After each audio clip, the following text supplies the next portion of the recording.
ओ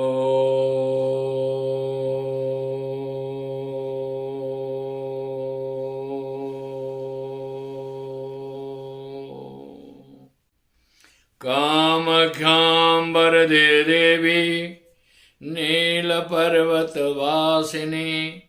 त्वं देवी जगन्माता सर्वशक्ति नमोस्तुते।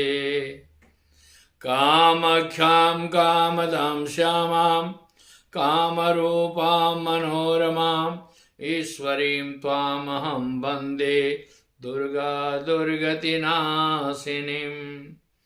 परब्रह्म स्वरूपां च वेदगर्भजगन्मयी शरणे त्वामहं वन्दे दुर्गा दुर्गतिनाशिनीं। दर्शकों, सभी दर्शक के लिए मैं माँ भगवती पराम्बा जगदम्बा से रात दिन प्रार्थना करता रहता हूँ कि जो भी प्राणी माँ भगवती हमारे वीडियो को देखे, इस वीडियो को लाइक करें, अपनी समस्या को बताएं, उसको निराकरण करने के लिए आप कृपा प्रदान करें, सभी के लिए सुख और शांति प्रदान करें, परिवार में सुकून दें, शांति दें। क्योंकि देखिए, सर्व पाप लक्ष्मी हरे, सर्व पाप लक्ष्मी करे। जब लक्ष्मी आ जाती है, क्योंकि लक्ष्मी कमल के पुष्प पर रहती है, लेकिन उनका वाहन उल्लू है, इसलिए लक्ष्मी जब आती है तो आदमी को उल्लू बना देती है।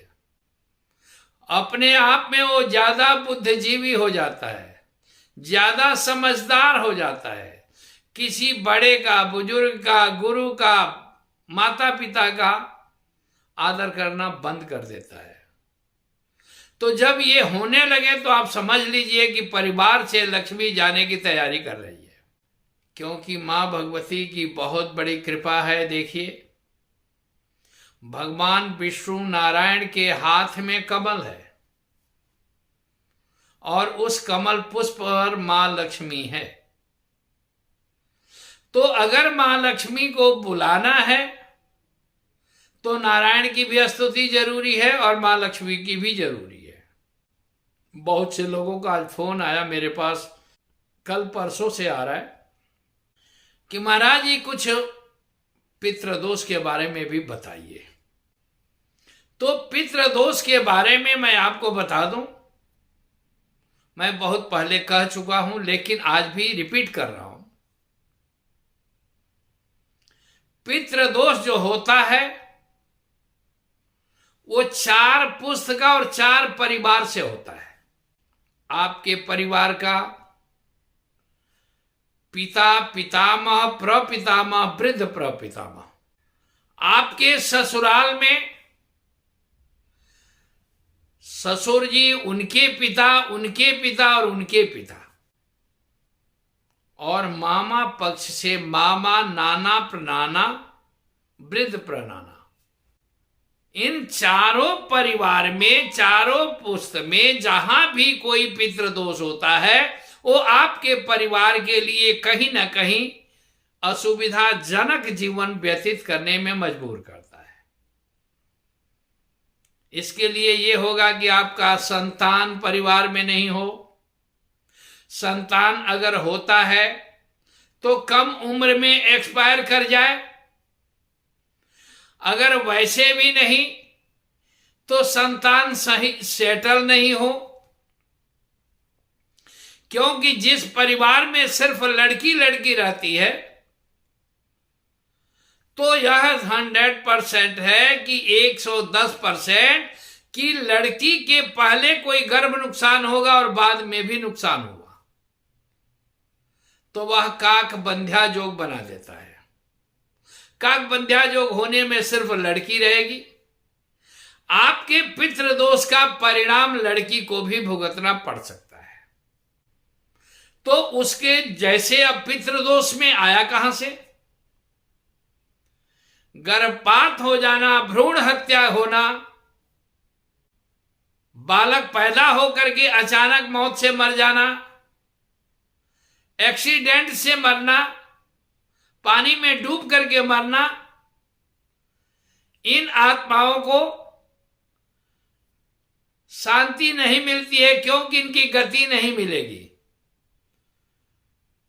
उसके लिए आप चाहे नारायण बलि करा लीजिए, चाहे जो भी कर लीजिए, लेकिन वो मेन होता है का उनकी आत्मा को शांति नहीं मिली है।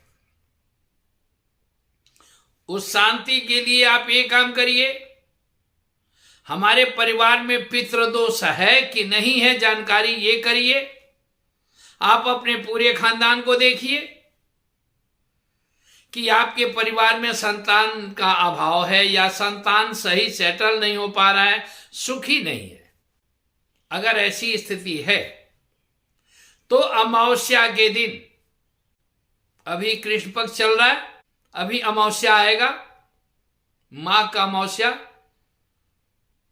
बहुत सुंदर और अच्छा मौका मिल रहा है।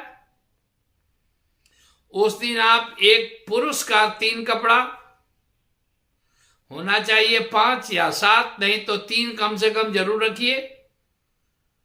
धोती, कुर्ता और गमछा, बनियान, रुमाल 5 कर दीजिए। उसी तरह से स्त्री का 3 वस्त्र ले लीजिए और दोनों तरह का वस्त्र लेकर के कुछ दक्षिणा के साथ कलावा बांध दीजिए 4 बार। हमारे परिवार का पितृदोष है, हमारे ससुराल का है, हमारे मामा के पक्ष का है कि हमारे पत्नी के मामा का पक्ष का है। 4 बार मौली दोनों में बांधिए। कलावा बांध करके भगवान विष्णु का, लक्ष्मी नारायण का मूर्ति हो, श्री कृष्ण भगवान का मूर्ति हो, राम दरबार का मूर्ति हो, उनके सामने रख दीजिए। वहां पर 4 पान का पत्ता रख दीजिए, 4 सुपारी के साथ, और ये कहिए कि हे प्रभु, अगर हमारे पितृदोष में जहां जिस परिवार का पितृदोष है वो हमें प्रत्यक्ष करें, हम उनके लिए उपाय करें, हमारे परिवार में सुख और शांति समृद्धि बने। भगवान की कृपा होगी, आपको पता चल जाएगा। नहीं तो ये करके आप मुझसे संपर्क कर सकते हैं, नंबर जो जा रहा है उस नंबर पर बात करके आप हमसे जानकारी ले सकते हैं। दूसरी बात कि कम से कम 10 आदमी का फोन आया कि महाराज त्राटक के बारे में कुछ विवेचन ज्यादा करिए। देखिए, कोई आदमी बुरा नहीं होता है। अगर कोई स्त्री आपके भोजन के समय में आकर के बैठ गई या खड़ा हो गई, आप उसको जरूर पूछ लीजिए कि भाई तुम भी भोजन कर लो। नहीं तो वो क्या है कि जब निगाह से एक टक होकर के बिना पलक झमकाए आपके भोजन को दृष्ट होगा, वो नजर का दोष हो जाता है। आपको मैं आगे बताया हूं कि मोमबत्ती जला लीजिए, मोमबत्ती छोड़ दीजिए, दीपक जलाइए घी का या तिल के तेल का। 3 मिनट तक कम से कम धीरे धीरे, ऐसा ना हो कि एकाएक आप करें। 1 सेकेंड, 2 सेकेंड, 3 सेकेंड, 4 सेकेंड, ऐसे ऐसे 10 second, 20 second, 30 second, 1 minute, 2 minute, 3 minute तक। ये 3 मिनट से ज्यादा नहीं करना है। 3 मिनट करने के बाद उस दीपक पर निगाह जमाइए। आप जिस देवी देवता को मानते हैं, जिसको भी इष्ट माने हैं, जिसको भी परमात्मा की कृपा से, हनुमान जी है, दुर्गा जी है, काली जी है, तारा जी है, भगवान राम है, श्री कृष्ण है, क्योंकि हर देवी देवता इसके लिए तत्पर है। सोना किसी भी चीज से बनाया जा सकता है, किसी भी जेवर में उसको सोना से बनाया जा सकता है। उसी तरह से शक्ति सभी एक है, आप कैसे यूज करेंगे ये आपके ऊपर डिपेंड करता है। उस दीपक पर धीरे धीरे निगाह जमाना शुरू करिए। जब निगाह जमाना शुरू करेंगे तो धीरे धीरे निगाह में आपको वो छवि आना शुरू हो जाएगी। जब वो छवि आएगी, दीपक का ज्योति आएगा, तो 3 मिनट के बाद वह देखिएगा कि 1.5 मिनट से 2 मिनट के बीच लगेगा कि वो ज्योति में से ज्योति निकल करके अलग हट रही है। जब अलग हटती हुई दिखाई दे, फिर उस पर बैक करके उसको निगाह ला करके दीपक पर ले आइए। जब ये ठीक जाए निगाह में से और दीपक से लौ इधर उधर नहीं हो, उसके बाद अपने इष्ट का नाम लेते हुए उस पर निगाह जमाते हुए आप अपने पत्नी के लिए, बच्चे के लिए, भाई के लिए कर सकते हैं, बाहर के लोगों के लिए नहीं। बिना किसी अच्छे गुरु के सानिध्य का नहीं करेंगे, बिना गुरु के सलाह से नहीं करेंगे, नहीं तो नेत्र दोष भी हो सकता है। इसलिए बताया गया है कि कोई भी तंत्र का मार्ग जो होता है उसको बिना गुरु के सानिध्य में, बिना गुरु के सलाह से नहीं किया जाता है। आप इस कार्यक्रम को करने का प्रयास करें। खास करके माघ का गुप्त नवरात्रि प्रारंभ हो रहा है 10 तारीख से। मां भगवती के कृपा से आपकी मनोकामना पूर्ण हो। आपके परिवार में एक चीज ध्यान रखेंगे कि अगर कोई आदमी, जब ज्यादा परिवार में अशांति चल रही हो, तो जैसे दुर्गा सप्तशती का लोम विलोम पाठ होता है, पहला अध्याय का पहला श्लोक, 13वां का लास्ट वाला श्लोक, इसी तरह से करते करते आकर के चौथे में जो है सो 5वें में फिर दोनों एक जगह समाप्त होता है। या सप्तशती में प्रथम अध्याय से शुरू करके 13 अध्याय तक जाते हैं, 13 अध्याय से लेकर के प्रथम अध्याय में समाप्त करते हैं। ये दूसरा तरीका पाठ का।